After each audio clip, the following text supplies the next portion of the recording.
जय हिंद दोस्तों, स्वागत है आप सभी का मेरे भाई आपके अपने परिवार में। और आज तक सुबह से आप लोगों ने काफी सारी वीडियो देखी कि इस सेंटर पर ये हुआ, इस सेंटर पर ये हुआ, इस सेंटर पर ये हुआ, और काफी अलग अलग तरह की बातें आप लोगों के सामने निकल करके आई। तो अभी हमारे सामने एक ऐसे अभ्यर्थी हैं जिन्होंने अभी जस्ट पेपर दिया है, और आप बोलेंगे सर ये रात हो रही है, इतनी रात में आप शूट क्यों कर रहे हो? क्योंकि पेपर ही खत्म रात में हुआ है।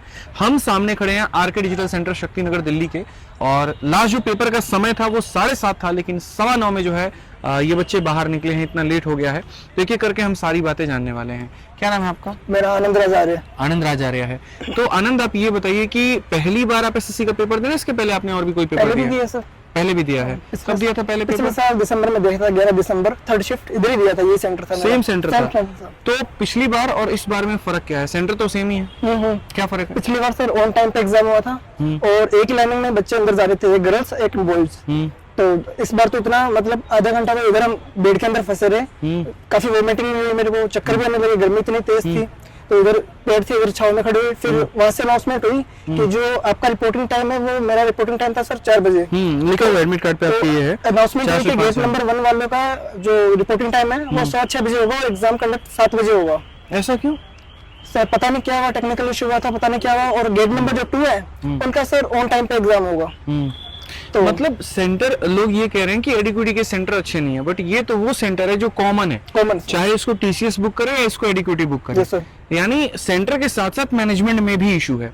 टीसीएस इसको हैंडल करना जानती थी, लेकिन एडिक्विटी इसको हैंडल नहीं कर पा रही है।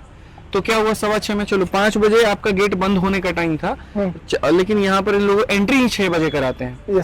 ठीक है, फिर 6 बजे के बाद क्या होता है? सर 6 बजे के बाद में सर अंदर लेके गए इनको। एसी वगैरह तो नहीं चल रहा था, अंदर बहुत गर्मी थी, पसीना भी आ रहा था। पंखे भी नहीं चल रहे थे? पंखा चल रहा था। पंखा चल रहा था, ठीक है। एसी वगैरह लगे थे, वो काम नहीं कर रहे थे। और एग्जाम स्टार्ट हो गया था, उसके 5 मिनट बाद में हमको जो रफ शीट होती है ना वो करने के लिए, तो वो दी गई। तो मैंने रीजनिंग की वजह जीके का ऑप्शन खोला ताकि टाइम वेस्ट ना हो मेरा।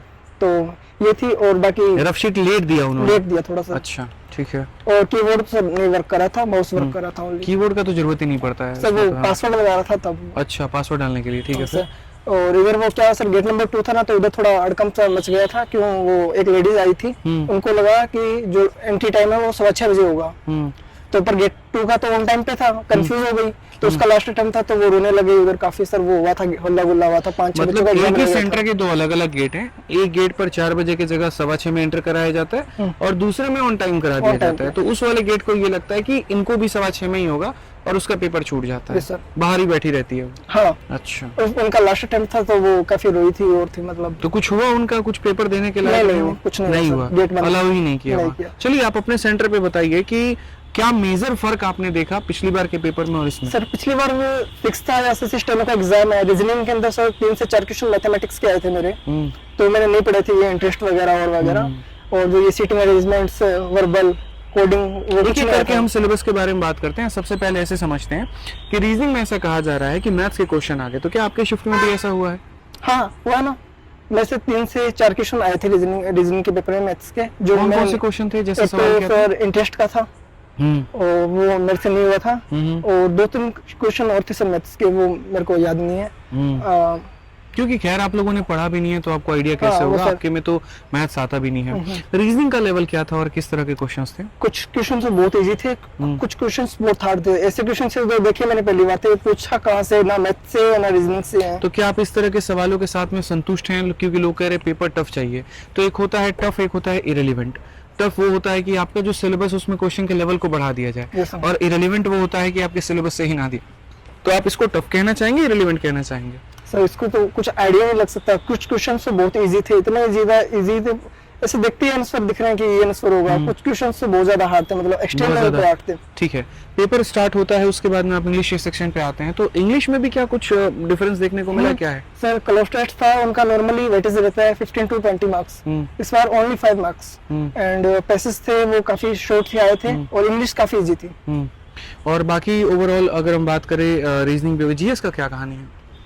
जीएस में सर ऐसा है कि जो मतलब पहले वो जो स्टेटमेंट वाइज क्वेश्चंस होते हैं ना, वो नहीं पूछे जाते थे, पर इस बार स्टेटमेंट वाइज क्वेश्चन 3-4 क्वेश्चंस आए थे।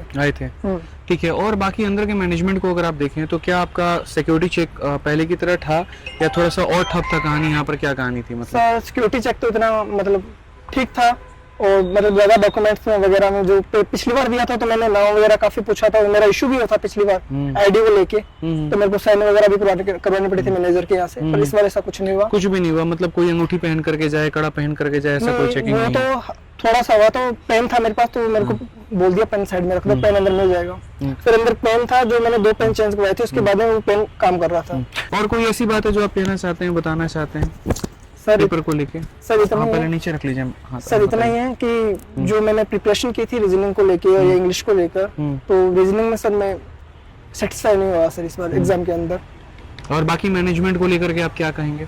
सर बाकी मैनेजमेंट तो ये जो लड़कियां आई थी दूर दूर से आई थी और थी, तो उनको सर इतना नाइट के अंदर छोड़ा गया है, तो उनका मतलब मेरा एक फ्रेंड था हरियाणा से आया था, उसका ट्रेन मिस हो गया था सर। अच्छा, लास्ट ट्रेन था, मतलब लोग भी अपने हिसाब से देखते हैं कि यार 7 बजे मेरा पेपर खत्म हो जाएगा, ठीक है, तो हम घर चले जाएंगे, 8-9 बजे की ट्रेन पकड़ करके, छोड़ ही रहे हैं 9:15 रात के 9:15 में, तो मतलब फिर वो लोग कैसे जाएं? ये अपने आप में देखिए एक फेलियर दिखा रहा होता है कि जब वही टीसीएस हो रही होती है तो सारी चीजें समय पर होती है, लेकिन एडिक्विटी के आते ही वही सेंटर, वही स्टाफ, वही सब कुछ, लेकिन सारी चीजें फ्लॉप होते नजर आती है। तो कई बार प्रॉब्लम सेंटर पे देखने को मिल रहा है, तो कई बार प्रॉब्लम मैनेजमेंट के अंदर में देखने को मिल रहा है। और ये बात एसएससी चेयरमैन साहब को समझनी चाहिए कि एडिक्विटी जो है कंप्लीट फेलियर है और कुछ भी नहीं है। मैंने कभी भी ये नहीं कहा कि आप टीसीएस को लेकर के आओ, लेकिन आप एक ऐसी व्यवस्था करो जिससे बच्चों को परेशान ना होना पड़े। अभी हम लोग आए 10 मिनट के लिए ट्रैफिक में फंसे, उतनी देर में सारे बच्चे यहाँ से चले गए, नहीं तो मौका उनसे भी बात करने का मिल पाता और सारी चीजें हम उनसे भी जान पाते हैं। ठीक है कि बच्चे जो यहाँ कह रहे हैं कि कुछ खबरें जो हैं अफवाह हैं, कुछ चीजें ऐसी हैं। मैं अगर ग्राउंड रिपोर्टिंग पे आ जाऊँ तो मैं एक चीज दिखा सकता हूँ, एक किल से लेकर के जहाज तक सारी चीजें बता सकता हूँ आपको। ठीक है, बस आपसे इतना कहूंगा यहाँ कि सेंटर भी वही है लेकिन मैनेजमेंट बहुत बेकार है, और इस बात को समझने की आवश्यकता है एसएससी चेयरमैन साहब को कि ये जो हो रहा है ये बिल्कुल भी सही नहीं हो रहा। अभी तो सिर्फ स्टेनो का आशीष ये पेपर है तब ये हाल है, सोचिए अगर सीजल का हो गया तो क्या होगा। मतलब बहुत ज्यादा अपने आप में कुंभ के बराबर है वो कि बराबर है। ठीक है, और उसको कैसे मैनेज करेगी हमारी एडिक्विटी, कैसे मैनेज करेगी हमारी एसएससी के लोग, सारे स्टाफ यहाँ पे, ये तो अब देखने लायक होगा। आप मेरे साथ में जुड़े हुए थे यहाँ पे, बाकी सारी चीजों को आपने बेहतर से समझा है और ये ग्राउंड रिपोर्ट थी। इसके अलावा मैं आप चाहते हैं तो मैं और भी सेंटर्स पे विजिट करके कल उनके हालात बयान कर सकता हूँ। बस इतना कहूंगा यहाँ कि बच्चों के भविष्य के साथ में खेलने के अलावा और कुछ नहीं किया जा रहा है। नौकरी सिर्फ एक दिखावा है और कुछ भी नहीं है, यहाँ देने की मंशा किसी को भी नहीं है। सर्वर बदलना बहुत ज़रूरी है, सिस्टम बदलना बहुत ज़रूरी है और इसके ऊपर पे लगातार हम आवाज़ उठाते रहेंगे। जुड़े रहिए हमारे साथ में। बहुत बहुत धन्यवाद। जय हिंद।